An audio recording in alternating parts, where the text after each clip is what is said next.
Hello વિદ્યાર્થી મિત્રો, મારી યુટ્યુબ ચેનલ ઉપર તમારા બધાનું સ્વાગત છે. આપણે ધોરણ 12 આંકડાશાસ્ત્ર વિષયમાં પ્રથમ પ્રકરણ સૂચકાંકમાં જુદી જુદી રીતોનો અભ્યાસ કરી રહ્યા છીએ. એમાં આજે ભાવનો સામાન્ય સૂચકાંક કઈ રીતે મેળવી શકાય એનો દાખલા નંબર સ્વાધ્યાય 1.1નો ત્રીજો પ્રશ્ન છે એ જોઈએ. કોઈ એક શહેરના જથ્થાબંધ બજારમાં ઘઉં, ચોખા અને ખાંડના વાર્ષિક સરેરાશ ભાવ અંગેની માહિતી નીચે મુજબ મળેલ છે. તે પરથી વર્ષ 2011ને આધાર વર્ષ તરીકે લઈ અચલ આધારે અને પરંપરિત આધારે ત્રણેય વસ્તુના ભાવનું સામાન્ય સૂચકાંક ગણો. તો અહીં બે રીતે આપણે આ દાખલો ગણવાનો છે, એક અચલ આધાર રીતે અને બીજું પરંપરિત આધાર રીતે. હવે ભાવનું સામાન્ય સૂચકાંકનું સૂત્ર આપણે જોઈ ગયા હતા કે ભાવનું સામાન્ય સૂચકાંક બરાબર સિગ્મા આઈ અપોન એન. જ્યાં સિગ્મા આઈ એટલે પેલા આઈ મેળવવાનો, આઈ બરાબર P1 અપોન P0 ગુણ્યા 100. જ્યારે એન એટલે વસ્તુઓની સંખ્યા, અહીં વસ્તુની સંખ્યા 3 છે એટલે ભાગ્યા 3 આવશે. બે રીતે છે, પહેલાં આપણે અચલ આધાર રીતે મેળવીએ અને ત્યાર પછી પરંપરિત આધાર રીતે મેળવીએ. અહીં મેં સૌપ્રથમ જે રકમ છે એમાં જે અંક લેવાના હતા એ મેં લખી લીધેલા છે કે જેથી કરીને સમયની બચત થાય અને દાખલો આપણે ઝડપથી ગણી શકીએ. અહીં વર્ષ 2011ને આધાર વર્ષ તરીકે લઈ અને આધારની રીતે આપણે ભાવનો સામાન્ય સૂચકાંક મેળવવાનો છે. હવે અહીં પાઠ્યપુસ્તકમાં ઘઉં 2011માં 18, 2012માં 18.50, 2013માં 18.90, 2014માં 19. ના 2015ની મેં ગણતરી કરી નથી, તમને ગણતરી કરવા માટે તમારા માટે રાખેલ છે. તો અહીં આધાર વર્ષ 2011 લેવાનું કીધેલું હોવાથી આધાર વર્ષનો ભાવ કેટલો છે? 18.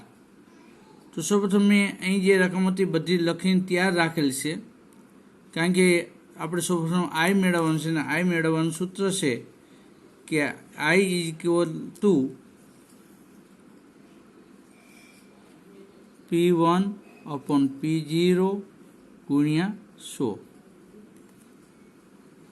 એટલે 18 P1 ગણાય, 2012 ચાલુ વર્ષ ગણાય, એની જે કિંમત 18.50 આપી એ P1 ગણાય, 18.90 આપેલ છે P1 ગણાય, 19 આપેલ છે P1 ગણાય અને 2015ની તમે તમારી જાતે ગણતરી કરી શકશો.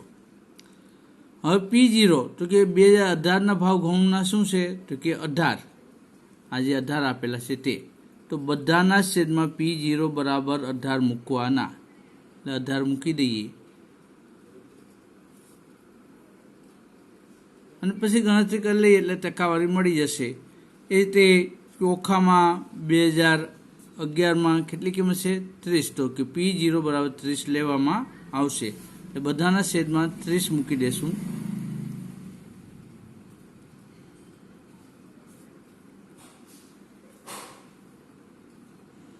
એ રીતે ખાંડમાં 2011ના ભાવ કેટલા છે? 30. તો એમાં પણ P0 બરાબર 30 બધાના છેદમાં મૂકી દેશું.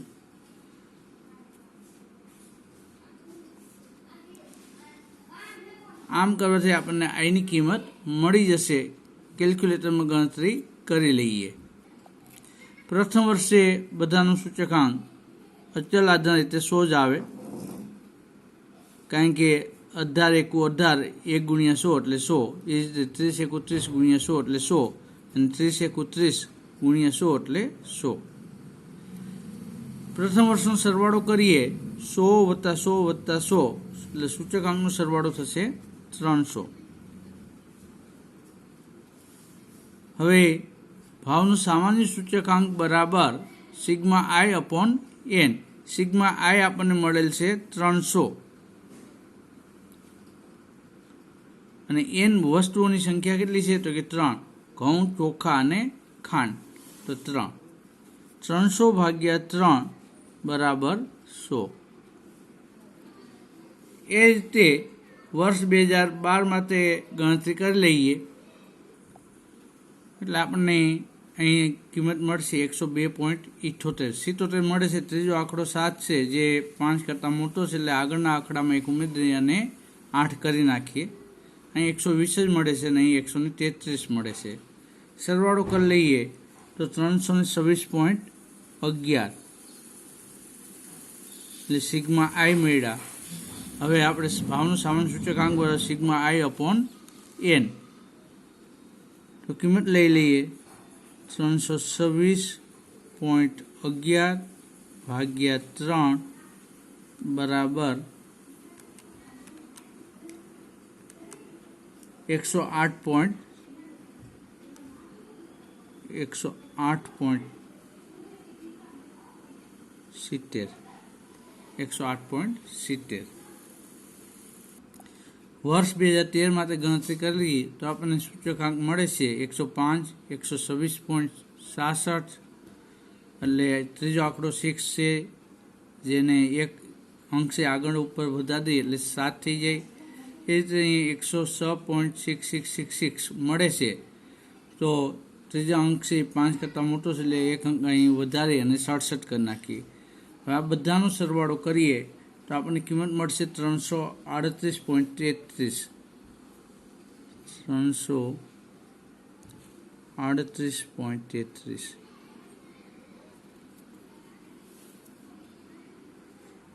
હવે ભાવનું સામાન્ય સૂચકાંક બરાબર સિગ્મા આઈ અપોન એન, તો અહીં 338.33 ભાગ્યા 3 બરાબર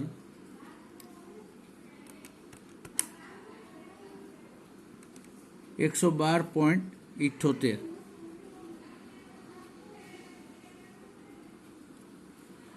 એ રીતે આપણે વર્ષ 2014ની ગણતરી કરી લઈએ. અહીં વર્ષ 2014માં આપણને સૂચકાંક મળે છે 105, 126.67 અને 113.33. એનો સરવાળો કરી લઈએ તો આપણને મળશે 345. હવે 345 ભાગ્યા 3 વસ્તુઓની સંખ્યા કરી નાખીએ એટલે આપણને ભાવનું સામાન્ય સૂચકાંક 115 મળશે. અને વર્ષ 2015નું તમારે જાતે ગણતરી કરવાની છે. તો આ રીતે અચલ આધાર રીતે ભાવનું સામાન્ય સૂચકાંક આપણે મેળવી શકીએ. હવે આપણે પરંપરિત આધારે આ જ દાખલો ગણવાનો છે. પરંપરિત આધારમાં આપણને ખબર છે કે P0ની કિંમત બદલાતી રહેશે. આપણને ખબર છે આઈ મેળવવું હોય તો આઈનું સૂત્ર છે આઈ બરાબર P1 અપોન P0 ગુણ્યા 100. પણ અહીં P0ની કિંમત છે એ બદલાતી રહેશે. અહીં 2011 માટે P0 બરાબર 18 લેવામાં આવશે. 2012ની આગળનું વર્ષ 2011 કહેવાય ને એમાં કિંમત છે એ 18 છે, એટલે અહીં પણ P0 બરાબર 18 લેવામાં આવશે. 2013ના વર્ષની આગળનું વર્ષ 2012 છે ને એની કિંમત છે 18.50, એટલે 18.50 લેવાશે. અને 2014ના આગળનું વર્ષ 2013 છે ને એની કિંમત છે 18.90, એટલે P0 બરાબર 18.90 લેવામાં આવશે. એ તે ચોખામાં આપણે જોઈ લઈએ તો 2011ની કિંમત 30 છે અને એનું આગળનું વર્ષ આપેલ નથી, એટલે P0 બરાબર 30 લેવાશે. 2012નું આગળનું વર્ષ 2011 છે અને એની કિંમત 30 છે, એટલે P0 બરાબર 30 લેવાશે. 2013ની આગળનું વર્ષ 2012 છે ને એની કિંમત 36 છે, એટલે અહીં 2013માં P0 બરાબર 36 લેવાશે. એ જ રીતે 2014માં P0 બરાબર 38 લેવામાં આવશે. અને એ રીતે ખાંડમાં તો કે 2011ની કિંમત 30 છે, એટલે P0 બરાબર 30 લેવાશે. 2012 માટે 2011ની કિંમત P0 બરાબર લેવાશે 30. એ રીતે 2013ના વર્ષ માટે 2012ની કિંમત 31 P0 બરાબર લેશું. નહીં તમે કહી શકશો કે 2014માં P0 બરાબર કઈ કિંમત લેવાશે, તો કે વર્ષ 2013ની કિંમત આપેલી છે 32, તે લેવી પડશે. હવે આપણે ગણતરી કરી લઈએ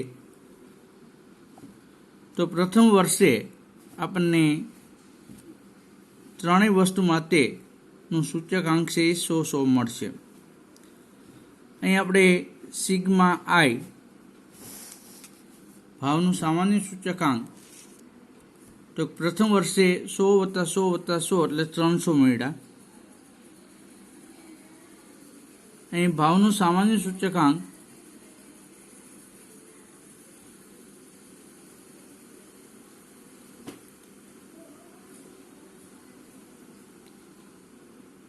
બરાબર સિગ્મા આઈ અપોન એન. નહીં એન બરાબર 3 વસ્તુની સંખ્યા છે એટલે 3. તો અહીં 300 ભાગ્યા 3 કરીએ એટલે આપણને 100 મળશે. એ રીતે બીજા વર્ષે આપણને કિંમત મળશે 102.78 120 અને 103.33. એનો સરવાળો કરી લઈએ તો આપણને મળશે 326.11. હવે ભાવનું સામાન્ય સૂચકાંક બરાબર સિગ્મા આઈ અપોન એન. તો 326.11 ભાગ્યા 3 એટલે આપણને કિંમત મળશે 108.70. એ રીતે આપણે વર્ષ 2013 માટેનો સૂચકાંક મેળવી લીધો 102.16, 105.56, 103.22. એ ત્રણેયનો સરવાળો કરીએ એટલે 310.94 અને સિગ્મા આઈ અપોન એન એટલે સિગ્મા આઈ બરાબર 310.94 છે અને વસ્તુની સંખ્યા 3 છે એટલે ભાગ્યા 3 એટલે આપણને કિંમત મળશે 103.65. એ રીતે વર્ષ 2014 માટે આપણે સૂચકાંક મેળવી લીધો છે 100.53, 100 અને 106.25. એનો સરવાળો કરીએ એટલે 306.78 અને સિગ્મા આઈ અપોન એન સિગ્મા આઈની કિંમત 306.78 છે અને એન બરાબર 3 છે એટલે ભાગ્યા 3 કરીએ એટલે આપણે કિંમત મળશે 102.26. આ રીતે આપણે પરંપરિત આધારે ભાવનું સામાન્ય સૂચકાંક છે એ મેળવી શકીએ અને જો પરીક્ષામાં પૂછાય તો ગુણ મેળવી શકાય. ઓહો, ચાલુ કરતા જ રહી ગયું. ઓકે, ચાલુ કરવાનું રહી ગયું. હા ના ના કહ્યું નહીં, અડધી મિનિટ આગળ અડધી મિનિટમાં ફરી.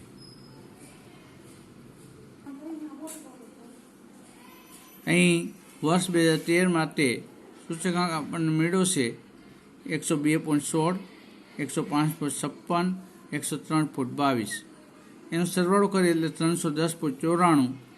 આપણે ભાવનું સામાન્ય સૂચકાંકનું સૂત્ર છે sigma I upon N. Sigma i બરાબર 310.94 અને એન બરાબર 3 વસ્તુની સંખ્યા એટલે આપણને 103.65 મળશે.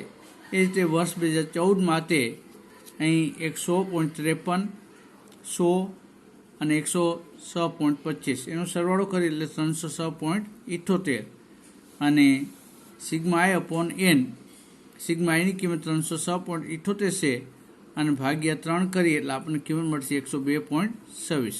તો આ રીતે આપણે પરંપરિત આધારે ભાવનું સામાન્ય સૂચકાંક મેળવી શકીએ.